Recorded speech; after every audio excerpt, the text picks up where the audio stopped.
성경 말씀 보겠습니다. 성경 말씀 사무엘상 16장이 되겠습니다. 여호와께서 사무엘에게 이르시되 내가 이미 사울을 버려 이스라엘 왕이 되지 못하게 하였거늘 내가 그를 위하여 언제까지 슬퍼하겠느냐. 너는 뿔에 기름을 채워 가지고 가라. 내가 너를 베들레헴 사람 이새에게로 보내리니 이는 내가 그의 아들 중에서 한 왕을 보았음이니라. 사무엘이 이르되 내가 어찌 갈 수 있으리까. 사울이 들으면 나를 죽이리다 하니 여호와께서 이르시되 너는 암 송아지를 끌고 가서 말하기를 내가 여호와께 제사를 드리러 왔다 하고 이새를 제사에 청하라. 내가 내게 행할 일을 가르치리니 내가 내게 알게 하는 자에게 나를 위하여 기름을 부을지니라. 사무엘이 여호와의 말씀대로 행하여 베들레헴의 이름에 성읍 장로들이 떨며 그를 영접하여 이르되 평강을 위하여 오시나이까. 이르되 평강을 위함이니라. 내가 여호와께 제사하러 왔으니 스스로 성결하게 하고 와서 나와 함께 제사하자 하고 이새와 그의 아들들을 성결하게 하고 제사에 청하니라. 그들이 오매 사무엘이 엘리압을 보고 마음에 이르기를 여호와의 기름 부으실 자가 과연 주님 앞에 있도다 하였더니 여호와께서 사무엘에게 이르시되 그의 용모와 키를 보지 마라. 내가 이미 그를 버렸노라. 내가 보는 것은 사람과 같지 아니하니 사람은 외모를 보거니와 나 여호와는 중심을 보느니라 하시더라. 이새가 아미나답을 불러 사무엘 앞을 지나가게 하매 사무엘이 이르되 이도 여호와께서 택하지 아니하셨느니라 하니 이새가 산마로 지나가게 하매 사무엘이 이르되 이도 여호와께서 택하지 아니하셨느니라 하니라. 이새가 그의 아들 7을 다 사무엘 앞으로 지나가게 하나 사무엘이 이새에게 이르되 여호와께서 이들을 택하지 아니하셨느니라 하고 또 사무엘이 이새에게 이르되 내 아들들이 다 여기 있느냐. 이새가 이르되 아직 막내가 남았는데 그는 양을 지키나이다. 사무엘이 이새에게 이르되 사람을 보내어 그를 데려오라. 그가 여기 오기까지는 우리가 식사 자리에 앉지 아니하겠노라. 이에 사람을 보내어 그를 데려오매 그의 빛이 붉고 눈이 빼어나고 얼굴이 아름답더라. 여호와께서 이르시되 이가 그니 일어나 기름을 부으라 하시는지라. 사무엘이 기름 뿔병을 가져다가 그의 형제 중에서 그에게 부었더니 이날 이후로 다윗이 여호와의 영에게 크게 감동되니라. 사무엘이 떠나서 라마로 가니라. 아멘. 오늘은 마음을 보시는 하나님에 대하여 함께 생각해 보려고 합니다. 다른 나라들은 다 보이는 왕이 있는데 이스라엘만큼은 보이는 왕이 없으니 우리에게도 보이는 왕을 주옵소서. 우리에게도 보이는 왕이 있어야 됩니다. 보이지 않는 하나님의 왕으로서는 해결할 방법이 없습니다. 보이는 왕을 달라고 이스라엘 백성들이 하나님에게 요구합니다. 그때 하나님은 그들의 요구에 응해줍니다. 너희들이 왕을 요구하니 너희에게 왕을 주겠다. 그런데 그 왕은 너희들이 찾으라. 그래서 사람들이 왕을 찾기 시작했습니다. 근데 그 첫 번째 찾아낸 왕이 누구죠? 사울이라는 왕입니다. 하나님이 사울이라는 사람을 왕으로, 보이는 사람을 왕으로 세울 때 하나님은 사무엘에게 이렇게 말합니다. 사무엘아, 사무엘아, 너는 백성들의 요구를 수용해라. 저들이 보이는 왕을 원하니 보이는 왕을 주라.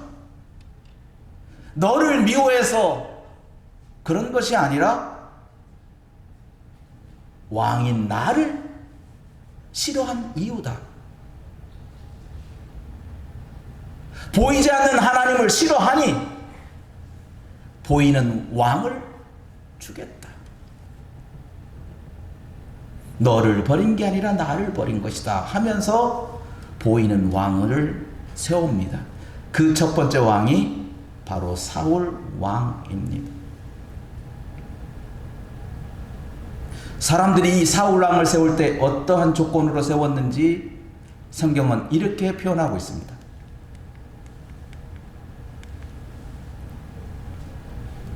베냐민 지파에 속해 있는 기스의 아들 사울을 사람들이 봤어요. 수많은 후보군들이 있었겠지요. 근데 베냐민 지파의 기스의 아들 사울을 사람들이 유의하여 봤습니다. 그랬더니 그 사울이 어떻게 생겼냐면 가장 준수한 사람처럼 생겼어요. 그리고 그 사이즈가 사람이 다른 사람에 비해서 어깨 위만큼 컸어요.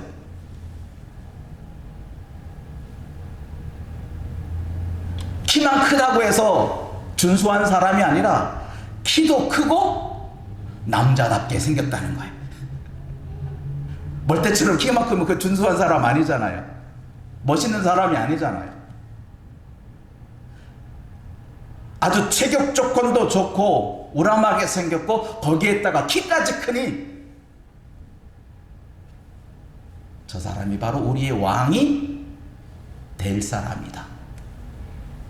그래서 사람들은 가장 준수하고 장대한 사울을 세워서 왕이요 왕이요 추대를 하게 되었습니다.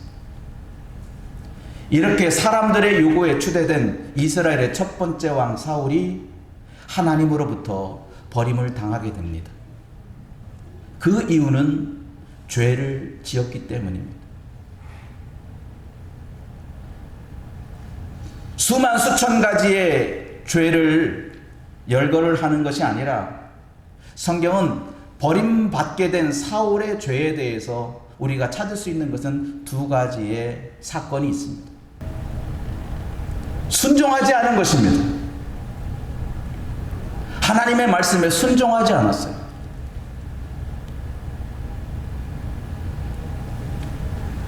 백성들이 제사를 하러 하나님 앞에 제사하러 모였는데 그 제사를 진행할 진행자인 제사장이 오지 않는 겁니다.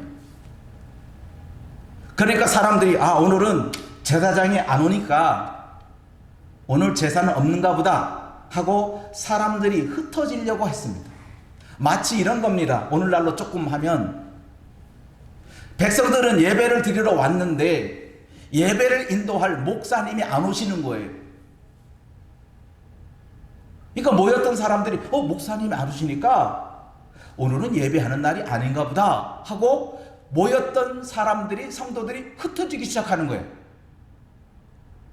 흩어지니까 왕이 내가 인도하겠다고, 자기가 제사장이 되겠다고 흩어지는 백성들을 가지 못하게 하고 자기가 제사를 드리는 거예요. 그게 첫 번째의 죄입니다. 제사장이 아닌 사람이 제사를 지내는 겁니다.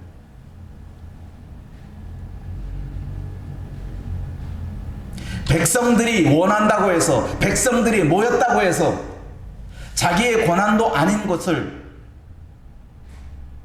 임의로 권한을 가지고 행사하는 것은 하나님이 원하지 않는 제사예요.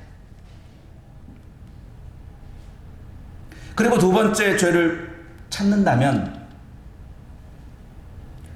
전쟁에서 전리품을 얻었습니다. 근데 전리품을 하나님은 모두 다 사라지게 해라. 다 없애버려라. 거기는 남자, 여자, 갓난아기나 무엇이나 짐승까지 다 쓸어버리라고 했어요. 그 전쟁터에 나가서 사울이 이겼어요. 그래서 다 죽였어요. 그런데 죽이지 않은 짐승들이 있었어요. 소와 양과 염소들이에요. 근데 그 소와 양과 염소를 왜 남겼느냐? 그 중에 좋은 것들, 기름진 것들을 빼놓는 거예요.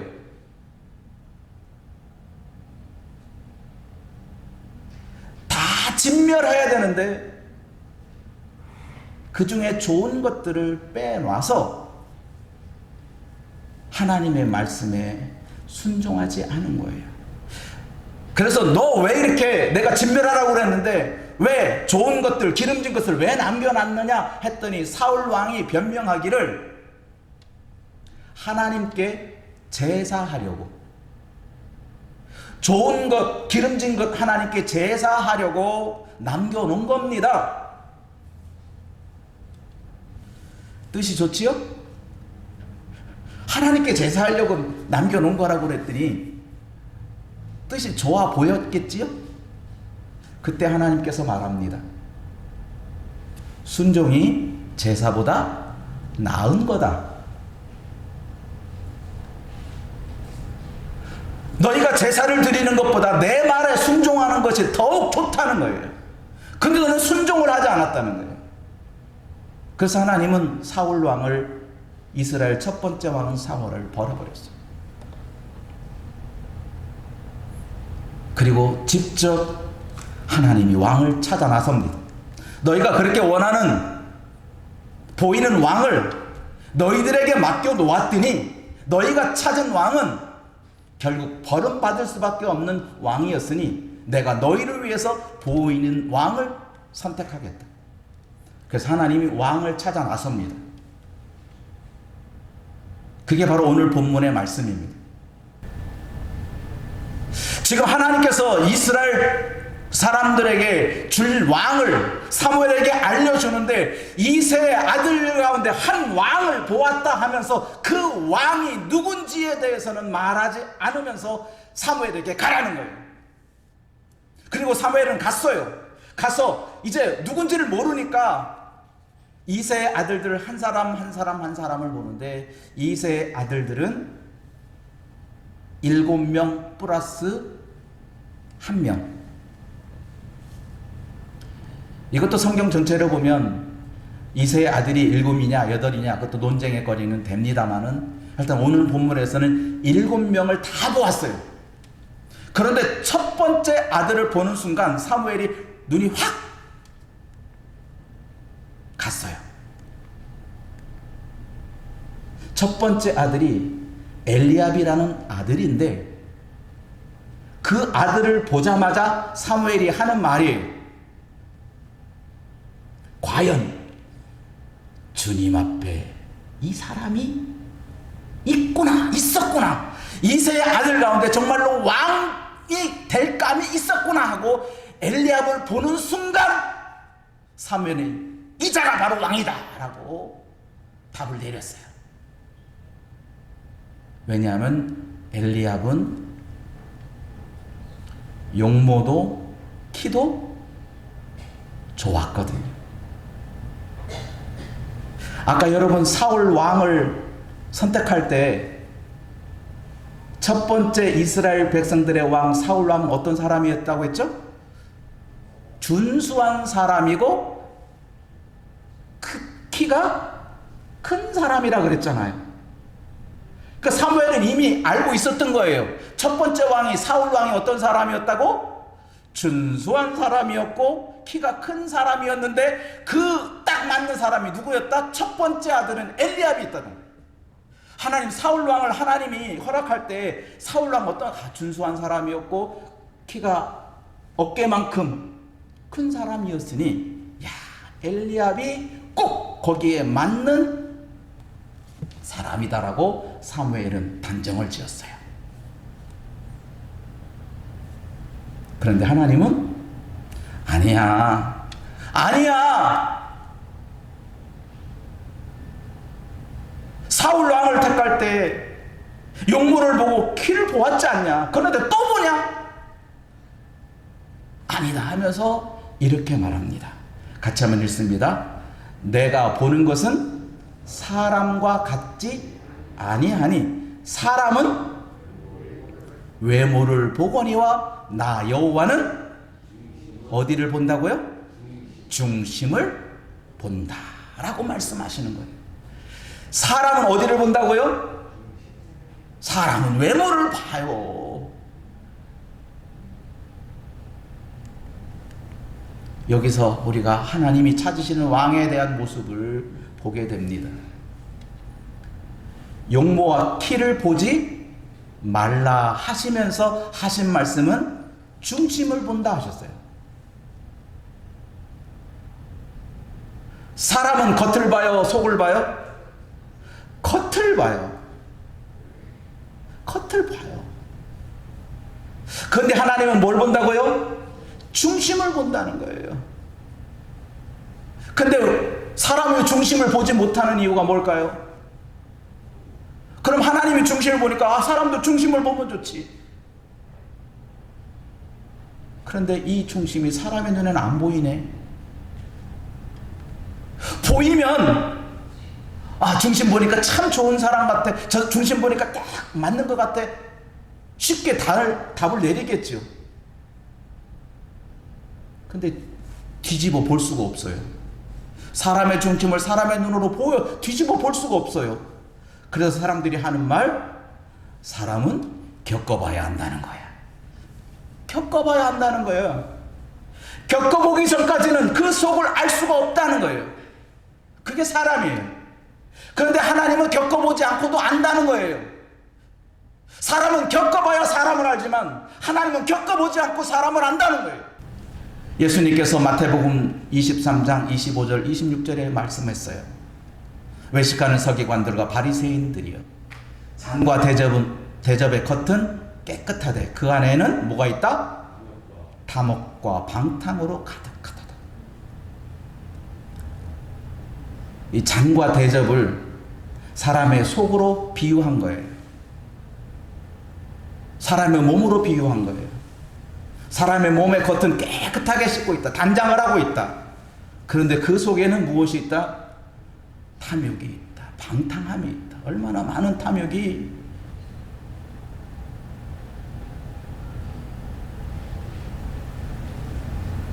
그러면서 말씀합니다. 먼저 안을 깨끗하게 하라. 몸을 씻는 것보다도, 멋진 옷을 입는 것보다도 더 소중한 것은 속이다, 속. 우리의 예배의 모습도 마찬가지예요. 비싼 화장품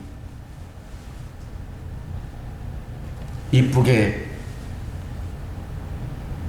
미용실도 갔다 오고 새 옷도 갈아입고 멋있습니다.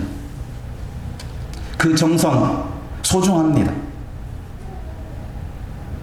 하지만 그것만 갖고 안 돼요.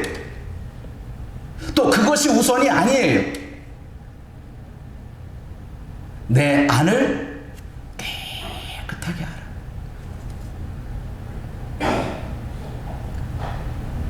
예수님께서 우리에게 경고하신 말씀이란 말이에요. 용모와 키를 보지 말라 하신 말씀과 외식하는 서기관들과 바리새인을 향하여 겉은 깨끗하되 속은 탐욕과 방탕함이 가득하다, 질타하신 모습을 여기서 떠오르게 됩니다. 그러면서 7 아들을 다 보냈는데 첫 번째 아들의 기준에서 나는 저 사람을 생각했는데 하나님은 아니라 했어요. 그 다음부터는 용모와 키를 보지 않아요. 둘째도 지나가고 셋째도 지나가요. 넷째, 다섯째, 여섯째, 일곱째까지 다 지나갔는데 하나님은 no 그러는 거예요. 이새가 다 보여줄 아들이 없어요. 사무엘이 묻습니다. 여기 있는 7의 아들이 다냐? 그랬더니 여기에 참여하지 않는 아들이 하나 있어요. 막내 아들이 있는데 그 막내 아들은 지금 어디에 있어요? 양을 지키고 있습니다. 막내가 남았다 하니 마지막에 보겠다는 거예요. 마지막 아들을 보니 이 사람이다, 하나님이 그러시는 거예요. 그런데 그 막내 아들을 봤더니 그 막내 아들 모습을 하나님이 이렇게 표현하고 있어요. 시작. 이에 사람을 보내어 그를 데려오매 그의 빛이 붉고 눈이 빼어나고 얼굴이 아름답더라. 이게 외모예요, 아니에요? 이게 겉사람이에요, 속사람이에요? 그래요. 막내 아들 다윗을 쳐다봤더니 하나님이 눈이 빼어나고 얼굴이 아름답다라고 말씀하셨어요. 그리고 바로 그 사람이 왕이라는 거예요. 눈이 빼어나고 얼굴이 아름다운 그 사람이 왕이라는 거예요. 키가 큰 사람, 준수한 사람이 왕이 아니라 눈을 가진 사람, 얼굴을 가진 사람이 왕이라는 거예요. 우리가 여기서 한번 생각해 보았어요. 눈은 마음의 창이라고 합니다. 그리고 얼굴은 마음의 거울이라는 말이 있어요. 이 제가 만들어낸 말이 아니고 얼굴과 연관된 성경 구절을 찾아보고 눈과 연결된 성경 구절을 찾아보니 얼굴은 거울과 비교되어 있고 눈은 창과 비교되고 있어요. 아, 그렇구나. 이 눈이 마음을 비추는 창이었구나. 이 얼굴이 마음을 보여주는 거울이었구나. 그러니 다윗의 얼굴을 보고 다윗의 눈을 보고 하나님은 눈은 뛰어나고 얼굴은 아름답다라고 한 거예요. 여러분, 얼굴은 포기해도 마음은 포기하지 마세요. 얼굴 보면서 나는 인생 다 살았어, 이제 뭐 볼 것 없어, 아이고 내 얼굴이 이게. 예, 맞아요. 그건 돌이킬 수 없어요. 물론 의사한테 가면 젊게도 해주겠지만 그건 겉모습이니까 아무리 뭐 목을 이렇게 해가지고 뭐 이렇게 올리고 쌍꺼풀을 하고 막 그건 겉모습. 그렇다고 마음이 뒤집어지는 건 아니니까. 하지만 마음만은 어린아이로 살자. 따라해봅시다. 얼굴은 늙어도 마음은 어린아이로 돌아가자. 마음까지 늙어지면 안 돼요. 마음까지 늙어지면 안 돼요. 하나님은 그것을 본 거예요. 중심을 보신 하나님, 다윗의 눈을 통해서 그의 뛰어난 눈을 보았고 다윗의 얼굴을 통해서 하나님은 아름다움을 보았어요. 오늘의 메시지를 이렇게 정리해 보았습니다. 중심을 보시는 하나님, 눈과 얼굴을 아름답게 갖자는 것입니다.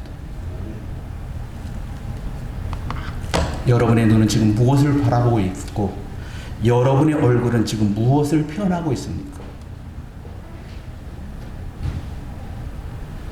우리 마음으로 보시기 바랍니다. 마음으로 얼굴을 가리키기 바랍니다. 기도하겠습니다. 나를 사랑하는 주, 나의 곁에 계신 주,